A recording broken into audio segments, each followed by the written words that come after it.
Hello everyone, welcome to our lesson on using a standard algorithm to divide with two-digit divisors this time. Our objective is we will use the standard algorithm to divide with two-digit divisors. All right, so last time we talked about how we were dividing with one-digit divisors and how we're always looking at what's closest to the divisor. Let me give you a little example. 6 into 921. Okay, not going to do this whole thing, but if we have 6, we're going to first look if it can go into the 9 right here, right? It can, so we're going to go ahead and do, well, I know 6 times 1 would go into 9 one time, right? And it would be 6. I'm not going to do this whole thing, but I'm always looking at the digit that is first closest to my divisor that's in my dividend, okay? So in this case, I'm looking at the 6 going into the 9. All right, when we're using two-digit divisors, we're doing the same thing, but because we have two-digit divisors, it does change a little bit. So let's look at an example problem. Okay, so let's say I have 561, and I want to divide that by 21. Okay, so here's my divisor, 21. I'm not going to look at just the 2, and I'm not going to look at just the 1. I'm looking at the whole number. 21 is what I'm dividing by, okay? So obviously, if I look at putting 21 into just this 5 here, there's no way it's going to go in. I'm trying to put a two-digit number into a one-digit number. It's not going to go in evenly unless you break it into tiny little fractions. Okay, so 21 cannot go into 5. So automatically I know because I have a two-digit divisor, I'm going to look at both of the next two digits in my dividend. So I'm going to look at the 56, not just the 5, the 56. All right, so I'm looking at how many times can 21 go into 56, okay? Well, I know that 21 times 1, that's going to be 21, right? If I do 21 times 2, that would probably be getting close to this, and I can do that in my head. 21 times 2, well, 20 twice is 40, and 1 twice is 2, so that'd be 42. Okay, that's close. If I went a third time, I think I'd get too big because I know 20 3 times would be in the 60s, and that's bigger than 56. So I think I'm going to have to go with 21 times 2.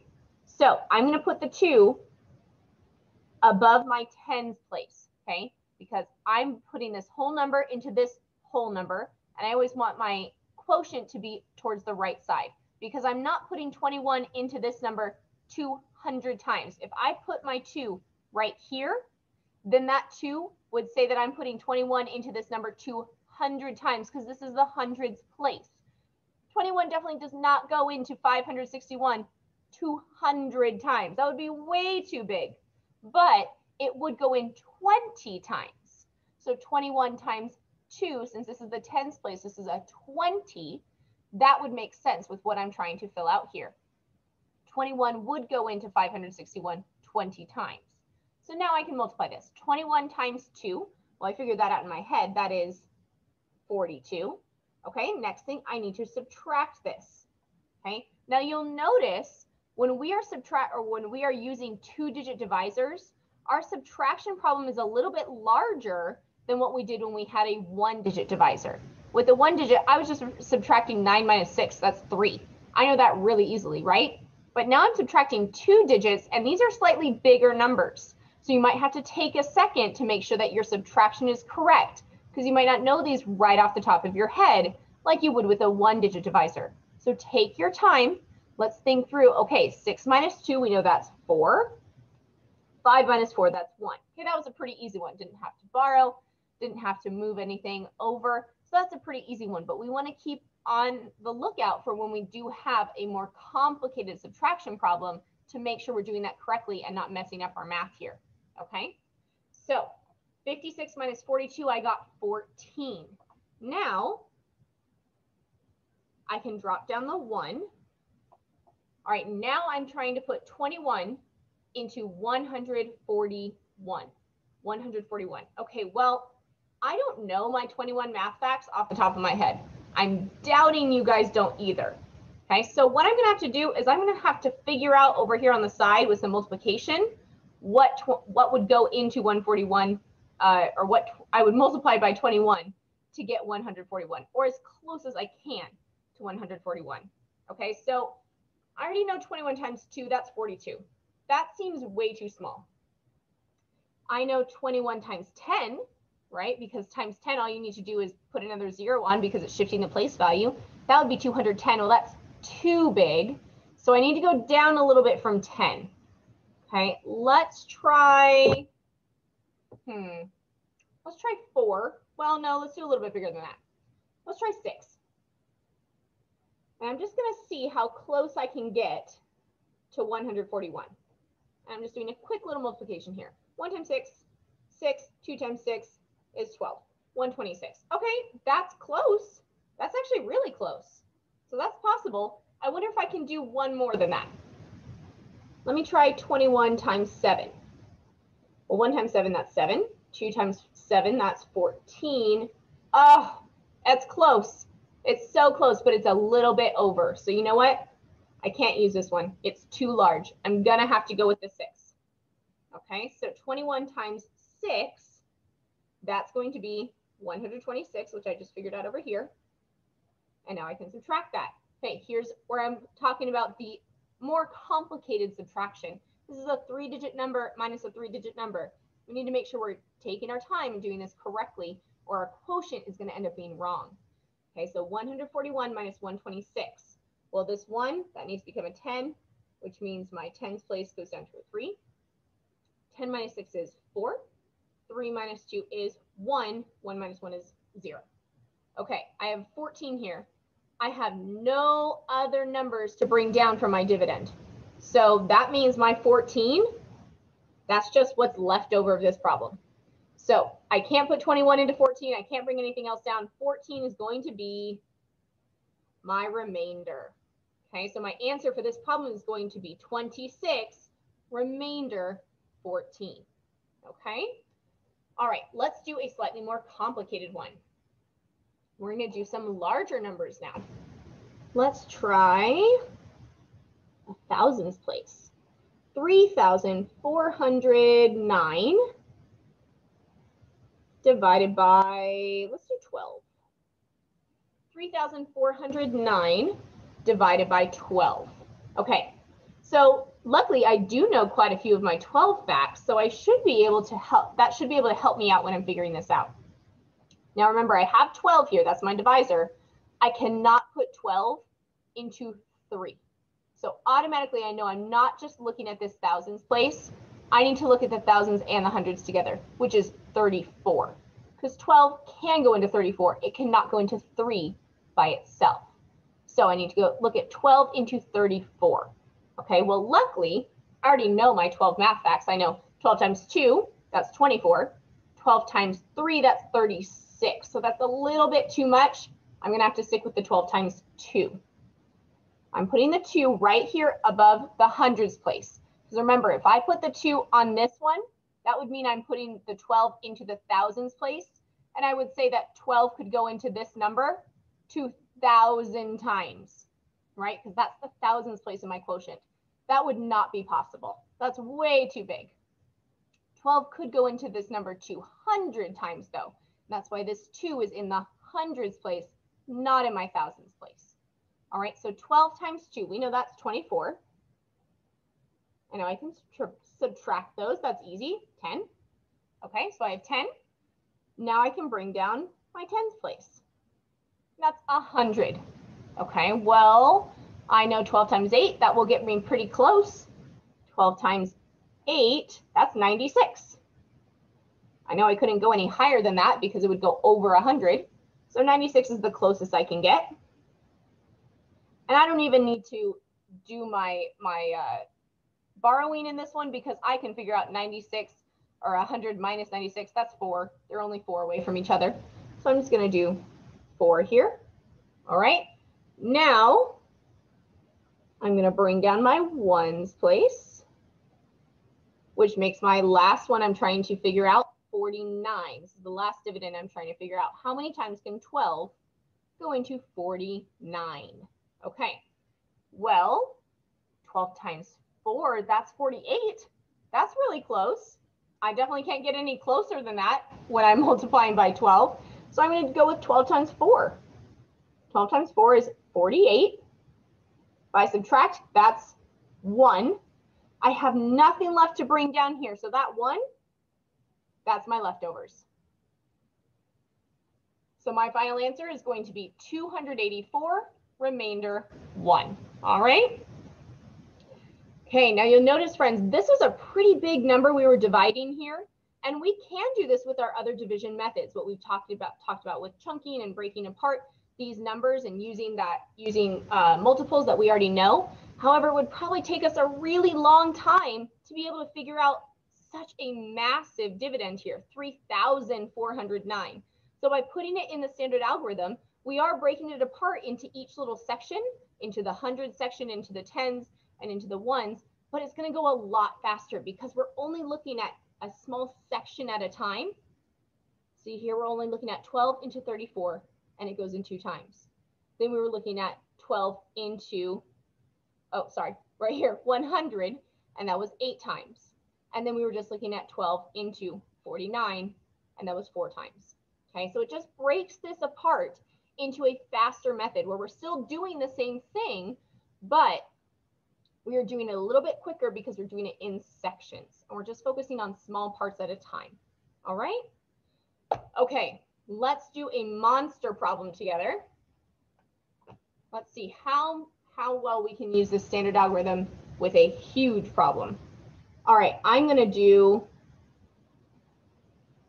61,410. That's a big number to divide. And I'm going to divide it by, let's do 32. Okay. 61,410 divided by 32. That is a big problem. But remember, I'm only looking at one section at a time. I know that 32 cannot go into 6. So I'm going to have to move over. 32 can go into 61.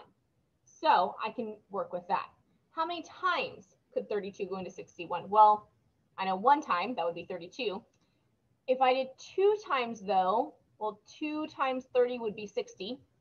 2 times 2 would be 4. So 2 times would be 64, which is a little bit too much. So you know what, we're gonna have to stick with 1 time. So 32 can go in 1 time. I'm gonna put my 32 here and then subtract those 2. All right, I can't subtract 2 minus 1. So my 60 is gonna have to turn into a 50 and my 1 is turning into a 10. So 10 minus 2, I can do that. That is 8. 5 minus 3 is 2. Okay, I have 28. I cannot put 32 into 28. So I have to bring down my next place value, which is my hundreds in this one. So now I'm looking at 32 into 284. Okay, well, let's think this through. Like I mentioned before, friends, I highly doubt that you guys have your 32 tables memorized, right? We don't usually have those memorized. So we're gonna have to do some multiplication here to figure out what we can multiply by 32 to get closest to 284. All right, so I'm gonna use some logic here. Well, I know 32 times 10, I would just add a 0 here because I'm moving the place value over. So 32 times 10, that would be 320. That's bigger, but it's actually not that much bigger than this problem, right? 32 times 10, 320, that's not too bad. That's less than 40 away. So if I just go a little bit down from 10, I'll probably get pretty close. So let's try, I think 9 would still be too high. So let me try 8. Let's do 32 times 8. Okay, 2 times 8, well, that's 16. 3 times 8 is 24 plus 1, 25, 256. Okay, I was right. That's close. It's still below, so that's good. Let's see if I could fit 9 in there. I'm not sure, but let's try it. Instead of multiplying again, I'm just going to add another 32 to what I just got, right? Because I know every time I multiply by another number up, I'm just adding another group of 32. So 256, that was times 8, plus one more group of 32 would be the same thing as if I did 32 times 9, right? I'm just going to do it as an addition problem. 6 plus 2, that's 8. 5 plus 3, that's 8. And then 2 plus nothing is 2. Oh, we were so close. This is 288, and I need it to be 284 or less. So you know what? This one, too big. Whoops, I didn't mean to cross that out. That is too big. I can't do it times 9. It looks like I'm going to have to stick with my first idea, which was times 8. Okay? So 32 times 8. That's going to be in my next place value on top. And I'm going to take what I figured out here. 32 times 8 equals 256. I'm going to write that right below here. 256. All right, time to subtract. I can't subtract 6 from 4, so this 80 is going to turn into a 70, and this 4 is going to turn into a 14. I can subtract 14 minus 6. 14 minus 6 is going to be, let's see, 8. 7 minus 5, that's going to be 2. And 2 minus 2 is nothing. So nothing in my hundreds place, just 28. All right. Again, I cannot put 32 into 28. So time to move on to the next place value. My next place value is a 1. So I'm going to bring the 1 down. And now I'm looking at 32 into 281. Okay, well, guess what? I just did the math that I need for this because I did 32 times 8 and I got 256. And then I also found what 32 times 9 would be, which would be 288. And 288, that's still too big for this. So it looks like I'm going to do 8 again. That's kind of funny. So 32 times 8, I'm going to put it over my tens place now. 32 times 8, like we did before, is 256. I'm going to subtract those. All right, can't subtract 6 from 1. So this 80 is going to turn into a 70. 1 turns into a 10. 10 minus 6 is 4. 7 minus 5 is 2. 2 minus 2 is nothing. All right, so I have 24 left. And now I'm going to bring down my last place value, which is my 0. And if you'll notice, friends, as I'm doing this, it's really important that I keep my work neat. Because if I'm just writing willy-nilly and making my work very scribbly, these arrows might start curving. You can even see my last one starting to curve a little bit, but it's still clear enough I can read it. But if you're going too fast and you're making numbers that you can't see, you might get lost on which number you're bringing down next. You'll be like, oh, I'm going to bring down the 1 because your arrows are mixed up or you can't read what your writing is. So when you're doing long division like this with the standard algorithm, it is so important to keep your work neat and to make sure you are following along with what place value you are working on right now. Okay, I'm on my last place value, which is this 0, and it's going pretty far down, but I'm trying to keep it as neat as possible so I can read my writing, okay? All right, so now I have 240. So I'm doing 32 into 240. Okay, well, I can't use what I did here already because 256, that's too big. However, since I already know that 32 times 8 is 256, you know what? I bet if I just went down one group of 32, it'd probably fit. So let me try it. Let me just make sure. Instead of 32 times 8, I'm going to do 32 times 7. I'm going to see what I get. 2 times 7 is 14. 3 times 7 is 21 plus 1, 22. There we go, 224. That would fit in here, no problem. There we go. That would fit in there all right. So I'm going to go ahead and use that 7 I just found. So 32 times 7, going to be above my last place value here. 32 times 7 is 224. I'm going to line it up and then subtract it. All right, I can't take away 4 from 0 again. So this 40 turns into a 30, and my 0 turns into a 10. That I can subtract. 10 minus 4 is 6. 3 minus 2 is 1. 2 minus 2 is nothing. Okay, I cannot put 32 into 16. I have no other place values to bring down here. So that means this 16 that is left over, that is my remainder. All right, so my final answer here, that is a big quotient. is 1,887 with 16 left over, a remainder of 16. All right. If you have any questions, friends, please ask your teachers, and good luck on today's assignment.